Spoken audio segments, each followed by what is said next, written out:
भारत ने पहलगाम में हुए आतंकी हमले का बदला ले लिया है। भारतीय सेना ने पाकिस्तान और पाकिस्तान के कब्जे वाले कश्मीर में स्थित आतंकी अड्डों को मिट्टी में मिला दिया।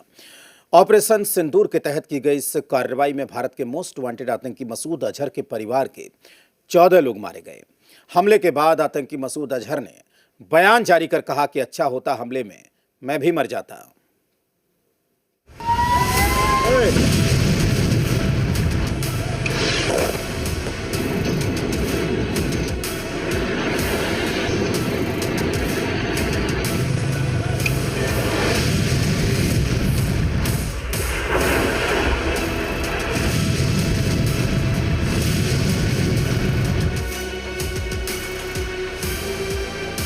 मुरीदके से बहावलपुर ताबूत गिन रहे मसूद।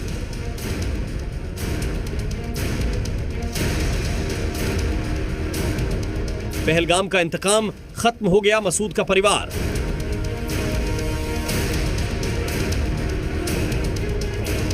मासूमों की जान लेने वाला मसूद अजहर फूट फूट कर रोया।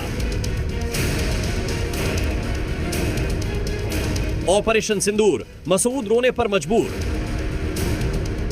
अब तक निर्दोष लोगों की जान से खेलने वाले भारत के मोस्ट वांटेड आतंकी मसूद अजहर को भारत ने उसी की जुबान में सबक सिखाया। भारत ने पहलगाम में हुए आतंकी हमले का बदला लेते हुए ऑपरेशन सिंदूर लॉन्च किया और इस खास ऑपरेशन के तहत पाकिस्तान और उसके कब्जे वाले कश्मीर के 9 ठिकानों पर कल रात एयर स्ट्राइक की। इसी हमले में आतंकी मसूद अजहर के परिवार के 14 लोग मारे गए। इस हमले में उसकी बहन, जीजा, भांजे भांजी समेत 14 लोग मारे गए। मासूमों की जान लेने वाले आतंकवादी मसूद के परिवार को जब नुकसान पहुंचा तो उसके पैरों तले जमीन खिसक गई। उसकी हालत यह हो गई कि वो फूट फूट कर रोने लगा।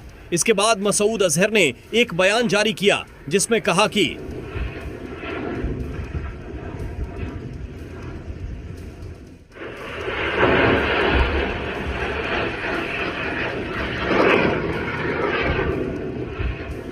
दिल में आता है मैं भी इसमें शामिल होता।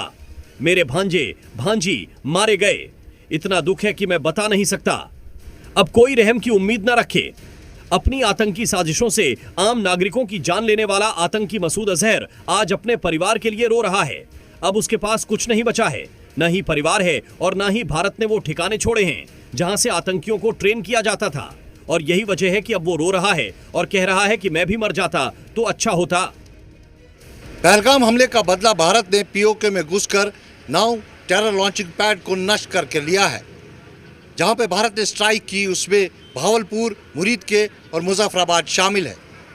बहावलपुर में जैश के आका मसूद अजहर के परिवार के 14 लोगों की मौत भी हो गई है। कैमरा पर्सन सदाशिव के साथ खालिद हुसैन, जी मीडिया, कश्मीर। पहलगाम हमले के बाद से ही देश लगातार पाकिस्तान को करारा जवाब देने की मांग कर रहा था।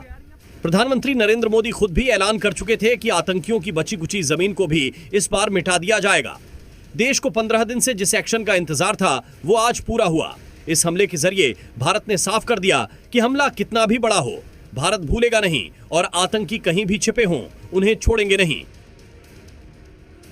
अगर जरूरत पड़ी न केवल पीओके बल्कि आपके पंजाब में घुसकर आपको मारेंगे। और आपके सारे हमें अड्डे पता हैं, इंटेलिजेंस हमारी बड़ी पुख्ता है और हम उसके लिए पूरी तरह तैयार हैं। और कोई भी अगर कुछ भी हिमाकत की पाकिस्तान ने, उसका बदला ठोक कर दिया जाएगा। यही क्लियर संदेश है।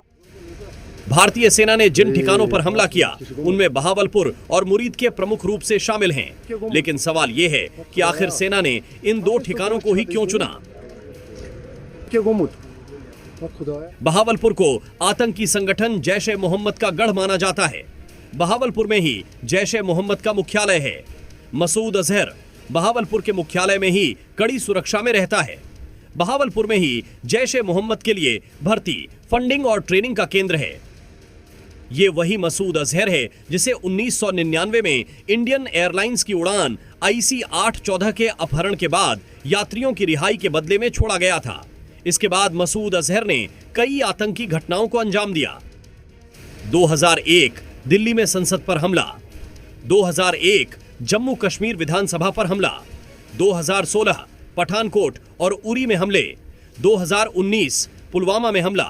इसके बाद साल 2019 में संयुक्त राष्ट्र ने भारत को मोस्ट वांटेड आतंकी मसूद अजहर को वैश्विक आतंकी घोषित किया। न जाने कितने निर्दोष लोगों की जान लेने वाला खूंखार आतंकी मसूद अजहर अब रो रहा है, क्योंकि उसकी आंखों के सामने ही उसके पूरे परिवार का खात्मा हो गया। ब्यूरो रिपोर्ट, जी मीडिया।